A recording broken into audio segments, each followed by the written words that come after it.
السلام علیکم ورحمۃ اللہ وبرکاتہ۔ کیا آپ کی زندگی قرض، پریشانیوں، بیماریوں اور رکے ہوئے کاموں میں گھری ہوئی ہے؟ کیا آپ چاہتے ہیں کہ اللہ تبارک و تعالی ہماری زندگی کو بدل دے، ہمارے حالات کو درست کر دے، ہماری مشکلات دور فرما دے؟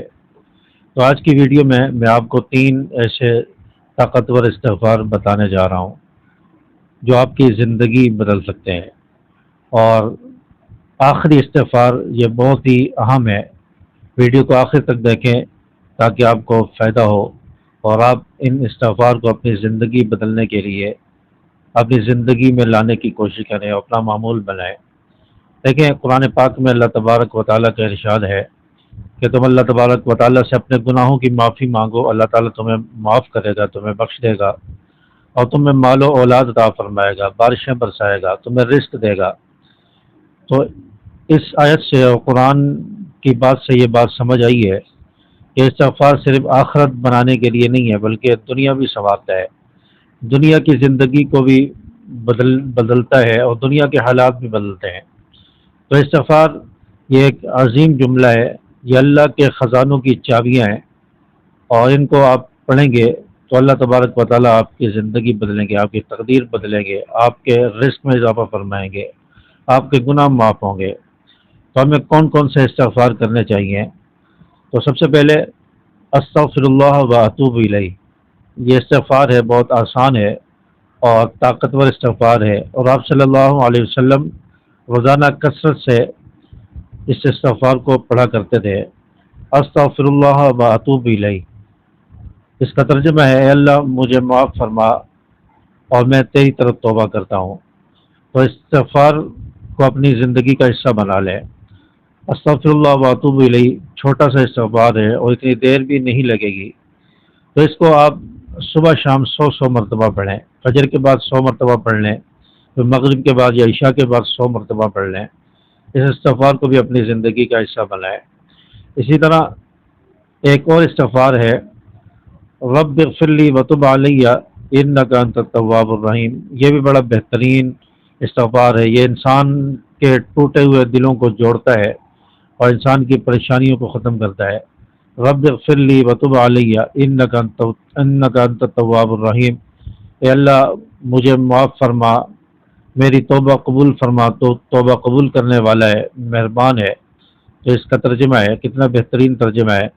آپ یہ استغفار پڑھیں گے تو آپ کے رزق میں برکت ہوگی، آپ کی پریشانیاں ختم ہوں گی، آپ کے رکے ہوئے کام انشاءاللہ چل پڑیں گے، آپ کی بیماریاں دور ہوں گی، آپ کی دعائیں قبول ہوں گی۔ تو ان استغفار کو اپنی زندگی کا حصہ بنا لیں۔ اسی طرح ایک تیسرا استغفار ہے جسے سید الاستغفار کہتے ہیں، یہ تمام استغفار کا سردار ہے۔ یہ آپ کو اسکرین پر بھی یہ استغفار نظر آ رہا ہوگا، آپ اس کا اسکرین شاٹ لے کر اس کو اپنے پاس محفوظ کر لیں، اس کو پڑھ سکتے ہیں۔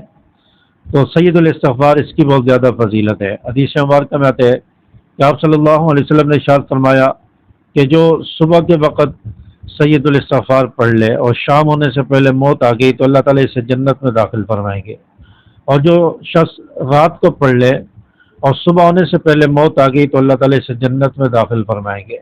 یعنی یہ استغفار انسان کو جنت میں لے کے جائے گا۔ تو استغفار کو اپنی زندگی کا حصہ بنائیں، یہ بہت ہی بہترین ہے۔ اس استغفار سے، سید الاستغفار سے اللہ کی رحمتیں انسان پر اتریں گی، انسان کے گناہ معاف ہوں گے، پریشانیاں دور ہوں گی، دل کو سکون ملے گا۔ تو یہ استغفار بھی اپنی زندگی کا حصہ بنا لیں۔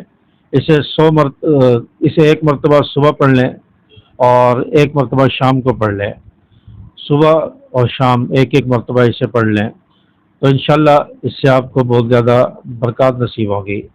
لیکن استغفار یہ صرف زبان سے کرنا نہیں ہے بلکہ دل سے استغفار کرنا ہے۔ زبان سے صرف الفاظ کہتے رہیں، رٹے رٹائے الفاظ پڑھتے رہیں اور دل سے آپ توبہ نہ کریں، استغفار نہ کریں، گناہ نہ چھوڑیں، تو اس استغفار کو کوئی فائدہ نہیں ہے۔ اس لیے زبان کے ساتھ ساتھ دل سے استغفار کریں، اور جو گناہ کیے ہیں، جو غلطیاں کی ہیں، نافرمانیاں کی ہے، اور یہ عزم کر لیں کہ آئندہ یہ غلطیاں نہیں ہوں گی، آئندہ گناہ نہیں ہوں گے، آئندہ میں گناہوں سے بچوں گا۔ تو اب دل سے اور زبان سے دونوں سے استغفار ہونا چاہیے، اور گناہ چھوڑنے کا عزم کریں، تو دیکھیں اللہ تعالیٰ کیسے آپ کی تقدیر بدلتا ہے، کیسے اللہ تعالیٰ آپ کی زندگی بدلتا ہے۔ اسی طرح ایک شخص کے بارے میں آتا ہے کہ یہ قرضوں میں ڈوبا ہوا تھا، اس کا کاروبار ختم ہو چکا تھا، پریشانیوں میں مبتلا تھا، گھر میں بے سکونی تھی۔ اس شخص کو کسی نے کہا کہ آپ زیادہ سے زیادہ استغفار کرو، کثرت سے استغفار کرو، اللہ تعالیٰ انشاءاللہ آپ کے حالات بہتر کر دیں گے۔ تو اس شخص نے استغفار شروع کیا، کثرت سے استغفار کرتا رہا۔ چند ہفتوں کے بعد اس شخص کا کاروبار چلنے لگا، اس کا قرضہ بھی اترنے لگا، گھر میں بھی سکون آ گیا۔ اللہ تعالیٰ نے اس کے حالات کو بدل دیا، اس کے دل میں سکون آ گیا تھا، اس کی زندگی بدل گئی۔ اس لیے استغفار اس سے ضرور فائدہ ہوتا ہے، بشرطے کہ یقین کے ساتھ پڑھا جائے اور اس کو پڑھنے میں نتیجہ حاصل کرنے میں جلدی نہ کی جائے، بلکہ صبر کیا جائے، حوصلہ رکھا جائے۔ اللہ تعالیٰ دیر سے اس کا بدلہ عطا فرماتے ہیں، لیکن ضرور عطا فرماتے ہیں۔ آج جتنے بھی بزرگان دین ہیں، اولیاء ہیں، وہ سب کو یہی بتاتے ہیں کہ استغفار کی کثرت کرو، صبح شام استغفار پڑھو، اس سے بہت زیادہ برکات حاصل ہوں گی۔ پیر غلام رسول نقشبندی صاحب دامت برکاتہم، جو حضرت پیر ذوالفقار احمد نقشبندی رحمۃ اللہ علیہ کے خلیفہ ہیں، وہ فرماتے ہیں کہ میں لوگوں کو بتاتا ہوں صرف 3 دن کثرت سے استغفار کر لو، 3 دن میں آپ کو اس کا نتیجہ اور اس کا رزلٹ نظر آئے گا۔ یہ اینٹی بائیوٹک ہے، 3 دن میں یہ آپ کو اثر دکھائے گا۔ تو اس لیے بزرگان دین بھی استغفار بتاتے ہیں، قرآن میں بھی استغفار کا ذکر ہے، حدیث میں استغفار کا ذکر ہے، آپ صلی اللہ علیہ وسلم کی زندگی سے ہمیں استغفار ملتا ہے۔ اس لیے استغفار کو اپنا معمول بنائیں، اس سے گناہ معاف ہوں گے، آپ کی زندگی بدلے گی، آخرت میں درجے بلند ہوں گے۔ اگر آپ چاہتے ہیں کہ ہماری زندگی بدل جائے، ہمارے حالات درست ہو جائیں، ہمارے دل کو سکون ملے، تو آج سے استغفار کو اپنی زندگی کا حصہ بنا لیں اور کمنٹس میں استغفر اللہ ضرور لکھیں۔ ویڈیو کو صدقہ جاریہ سمجھ کر اپنے دوسرے دوستوں کے ساتھ شیئر کر دیں، اسے لائک بھی کریں، اور چینل پر پہلی بار آئیں تو اسے سبسکرائب کر لیں تاکہ اس جیسی ایمان افروز ویڈیو اور معلوماتی ویڈیو آپ تک پہنچتی رہیں۔ السلام علیکم ورحمۃ اللہ۔